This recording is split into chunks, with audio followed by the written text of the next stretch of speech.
रोहन गुप्ता जी, देखिए सीधी सी बात यहाँ पर इनकी तरफ से कह दी गई है कि जो पार्टी सत्ता में बैठी हुई वो क्यों चाहेगी देश के हालात ऐसे हों कि सब कुछ उनके अगेंस्ट जाए। तो यहाँ पर कुल मिलाकर आपके पास मुद्दे नहीं, इसलिए आप लोगों को ये दिखाना है कि भाई देश के हालात ठीक नहीं है, या फिर इस तरीके की स्थिति जो है वो सत्तासीन पार्टी बना रही है। देखिए बिल्कुल नहीं, देखिए बिल्कुल नहीं है। जो प्रतिमा जी जो इन्होंने कहा, मुझे लगा कि भाजपा प्रवक्ता क्योंकि अब नहीं आते इस प्रकार की डिबेट में जहां पे शांति की बात हो, जहां देश को बचाने की बात हो, भाजपा प्रवक्ता दूर रहते हैं। पर खैर, एक जो आपकी डिबेट में है, जो लोग जो भाजपा की बात करते हैं उनको मैं बता दूं कि आज पूरे देश को ये चीज मालूम है कि नफरत की हिंदू मुसलमान की राजनीति का फायदा किसको है? भाजपा को है। कोई भी चुनाव, बीच में मत बुलाइए, प्लीज बीच में मत बोलिए, बीच में मत बोलिए। अगर आप भाजपा के नहीं है तो बीच में मत बोले। मेरा सिर्फ ये कहना है कि पूरे देश ने देखा कि कोई भी राज्य के चुनाव हो या केंद्र के चुनाव हो, मुद्दा मेन क्या होता है। आप किसी भी जगह पे बात करके देख लीजिए। मैं गुजरात से हूं, यहाँ पे जनता को पूछिए कौन से मुद्दे पे भाजपा वोट लेती है। कहीं ना कहीं किसी को डराओ, किसी को धमकाओ, नफरत, यही तो मुद्दे हैं। आज नुपुर शर्मा की बात एक व्यक्ति की नहीं है, वो एक राष्ट्रीय पार्टी जो सत्ता में है उसकी प्रवक्ता है। नुपुर शर्मा ने जो कहा उसके बाद माफी मांग ली काफी है, क्योंकि इसी को लेकर सियासत हो रही है। क्योंकि काली का जब विवाद सामने आया तो महुआ ने जो कहा उसके बाद कहा गया कि जो एक्शन लेना चाहिए था टीएमसी ने नहीं लिया। तो कुल मिलाकर ये दो नेता, दोनों के ही बयानों के बाद जिस तरीके से सिलसिला शुरू हो गया, सियासत शुरू हो गई, इसी पर चर्चा भी हमारी जा रही है। शिवम हमारे साथ मौजूद है। शिवम, इस पूरे मामले में जो बड़ा सवाल है वो अब भी बना हुआ है, आरोप प्रत्यारोप चलते रहेंगे, लेकिन ये जो नफरत के बीज बोए जा रहे हैं, जो नफरत की दीवार है, कब टूटेगी, कैसे टूटेगी? प्रतिमा जी, पहली बार मतलब मुझे लगता है कि मैं जीवन में कांग्रेस और रोहन गुप्ता से 100% सहमत हूं। ना मैं आपकी बात से सहमत हूं, ना मैं फिरोज भक्त साहब की बात से सहमत हूं। ये बात बिल्कुल सही है कि सरकार जिसकी सत्ता है, जब तक वो नहीं चाहेगी, जब तक ये नफरत कभी खत्म नहीं होगी। लेकिन राजस्थान की सरकार, ये नफरत तभी खत्म होगी जिस दिन वो चाहेंगे। ये शुरुआत वहीं से हुई, ये पल बढ़ वहीं रही है। जिस दिन कांग्रेस की सरकार चाहेगी कि राजस्थान में इस तरह की नफरत का बीज ना बोया जाए, ये आगे ना बढ़े, ये जिस दिन चाहेंगे उस दिन इसको रोक देंगे। ये बिल्कुल जिस दिन चाहेंगे उसी दिन वहां पर शांति और अमन कायम हो जाएगा। ये जिस दिन वहां चाहेंगे उस दिन वहां पर हिंदू मुस्लिम की राजनीति नहीं होगी। ये जिस दिन कांग्रेस चाहेगी उस दिन वहां पर रोजगार और तमाम चीजों की बात होगी। देश में सबसे ज्यादा बेरोजगारी वाला राज्य है राजस्थान, वहां पर उसकी बात होगी। लेकिन ये चाहते नहीं ना।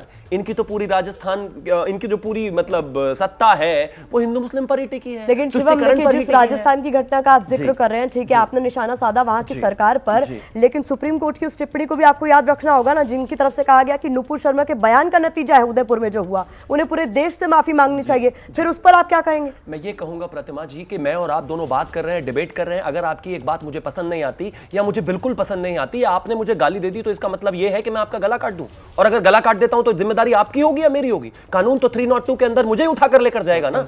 मैं सिर्फ इतना कहना चाहता हूं कि संतर से जुदा करने वाले का कोई जस्टिफिकेशन ही नहीं है। बिल्कुल नहीं कहता मैं कि अगर गलती नहीं होती तो पार्टी उनको अलग नहीं करती, उनसे किनारा नहीं करती। और एक और चीज कहना चाहूंगा, जय काली कलकत्ते वाली, तेरा वचन न जाए खाली। जिस मां को हम कलकत्ता से मानते हैं, कलकत्ता की धरती से मानते हैं, उनको प्यार करते हैं, पूरा देश उनके आगे झुकता है, नमन करता है, पूरी दुनिया का हिंदू नमन करता है, उसको कलकत्ते में बैठी हुई एक सांसद गाली दे रही है। और उसी कलकत्ते में बैठी हुई एक ममता बनर्जी उनको यह कह देती है कि इस बयान से हमारा कोई लेना देना नहीं। पैगंबर मोहम्मद पर ममता बनर्जी कहती है नहीं नहीं, जब तक नुपुर अंदर जेल नहीं जाएगी, जब तक हम शांति से नहीं बैठेंगे। तो मैडम, मां काली का अपमान करने वाली को भी एक एफआईआर कर दीजिए, उनको भी जेल डाल दीजिए। हिपोक्रेसी नहीं, अपीजमेंट किसी का मत करिए, जस्टिस सबको बराबर मिलना चाहिए। अगर अपमान पैगंबर का बर्दाश्त नहीं होना चाहिए, जो कि बिल्कुल नहीं होना चाहिए, तो मां काली का अपमान भी बिल्कुल बर्दाश्त नहीं होना चाहिए।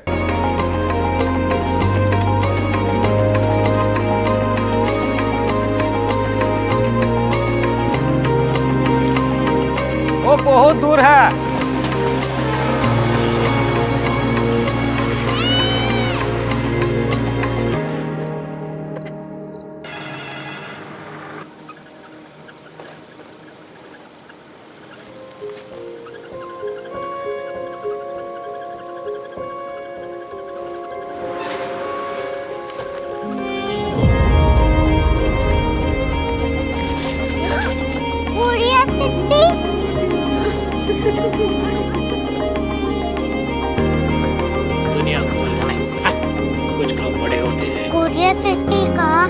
प्रोफेसर साहब को पता होगा।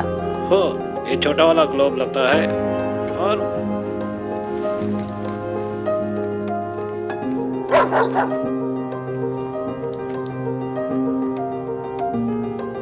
पता नहीं, मेरी बेटी से जाके मिल लो, शायद उसे मालूम हो।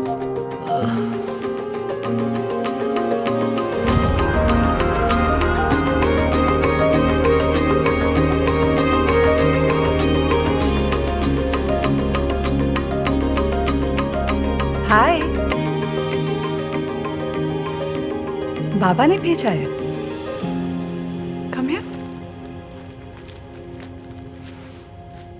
Korea city. कोरिया सिटी नहीं, क्यूरियोसिटी। वो क्या? That's what brought you here. जो तुम्हें यहाँ तक ले आया। क्यूरियोसिटी।